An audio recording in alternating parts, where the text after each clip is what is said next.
Assalamualaikum warahmatullahi wabarakatuh. Perkenalkan, nama saya Amriani dari kelas 29C, mahasiswa Universitas Negeri Makassar, jurusan Pendidikan Guru Sekolah Dasar. Ini merupakan mata kuliah konsep dasar IPA dengan materi perkembangbiakan tumbuhan, hewan, dan manusia. Saya akan menjelaskan secara singkat mengenai pengembangbiakan tumbuhan, yang kedua perkembangbiakan hewan, dan yang ketiga perkembangan manusia. 1. Perkembangbiakan tumbuhan. Perkembangbiakan tanaman adalah suatu proses yang bertujuan untuk memperbanyak jumlah tanaman, spesies, atau kultivar tertentu. Terdapat dua tipe perkembangbiakan tanaman, yaitu perkembangbiakan seksual dan perkembangbiakan aseksual. Perkembangbiakan seksual melibatkan penyatuan serbuk sari atau jantan dan sel telur atau betina untuk memproduksi biji. Sebuah biji tersusun atas 3 bagian, yakni kulit biji sebagai pelindung biji, endosperma sebagai cadangan makanan, dan embrio yang merupakan calon tanaman. Perkembangbiakan aseksual ialah salah satu metode reproduksi pada tanpa melalui meiosis, reduksi ploidi atau persilangan sehingga menghasilkan keturunan yang merupakan klon dari induknya. Cara perkembangbiakan tanaman. Cara perkembangbiakan tanaman pada dasarnya dapat dikelompokkan menjadi 2, yaitu secara generatif dan secara vegetatif. Perkembangbiakan secara generatif adalah perbanyakan tanaman tersebut melalui biji atau embrio yang dihasilkan dari persatuan gamet jantan dan gamet betina melalui proses penyerbukan dan pembuahan pada tanaman berbunga. Perkembangbiakan secara vegetatif artinya tanaman baru berasal dari bagian vegetatif tanaman induk.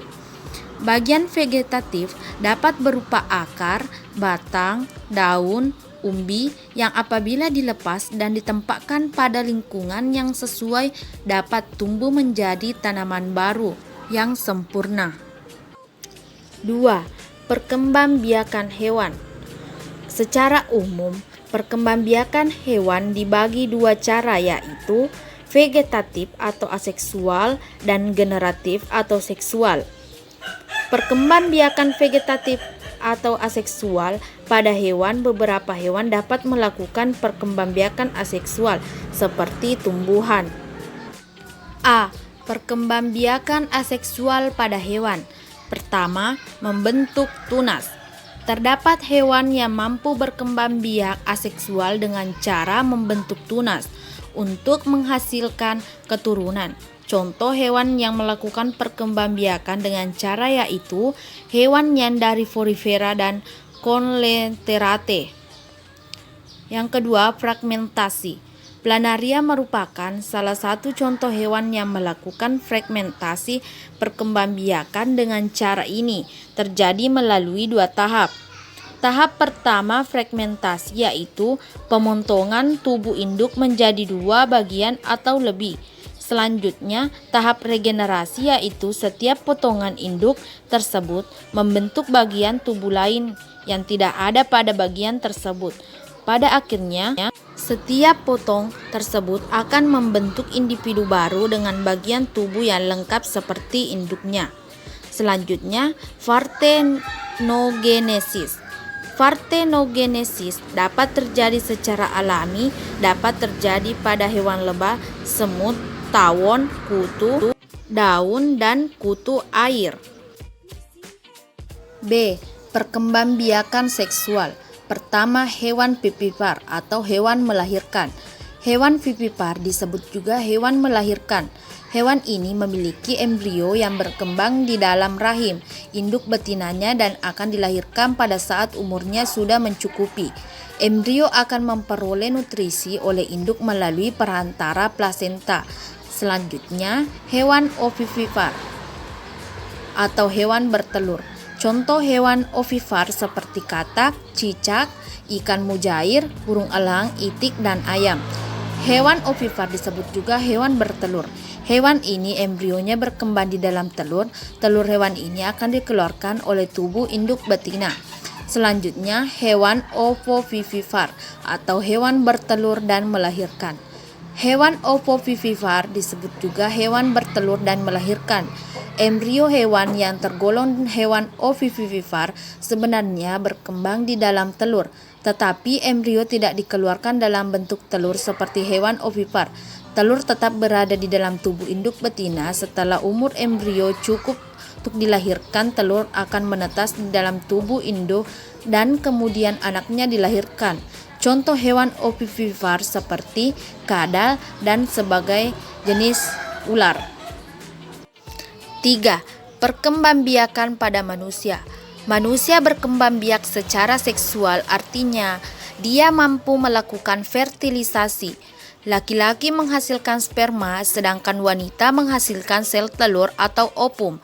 Ketika sperma dan sel telur melakukan fertilisasi, maka akan menghasilkan zigot, lalu zigot akan berkembang membentuk janin.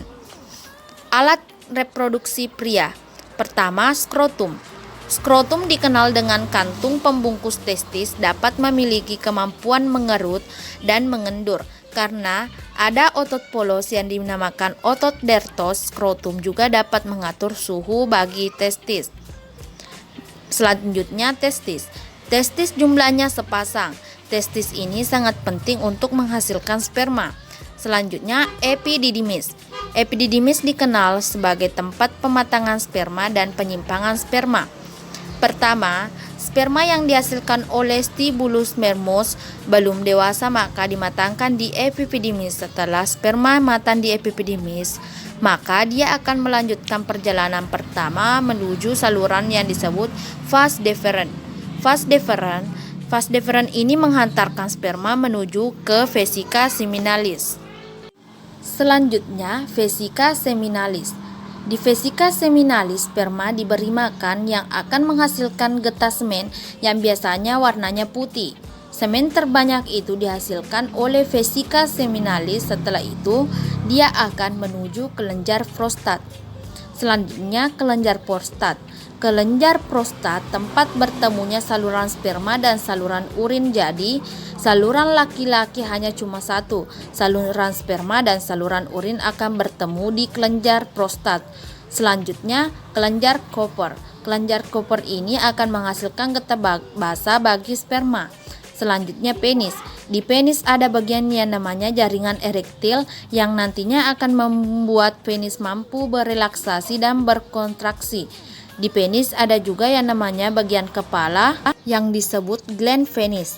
Di gland penis ada yang namanya bagian kulit pelindung yang akan dipotong pada waktu sirkumsisi. Sistem reproduksi wanita. Organ reproduksi wanita terbagi menjadi dua, yaitu organ reproduksi luar dan organ reproduksi dalam. Organ reproduksi luar. Organ reproduksi luar ada dua, yaitu vulva dan labium. Vulva yaitu celah. Vulva adalah muara dari dua saluran urin dan saluran reproduksi. Labium yaitu bagian yang menutup vulva. Organ reproduksi dalam. Organ reproduksi dalam pada wanita memiliki fungsi utama, yaitu menghasilkan ovum dan menyalurkannya. Yang kedua, menyokong pertumbuhan janin.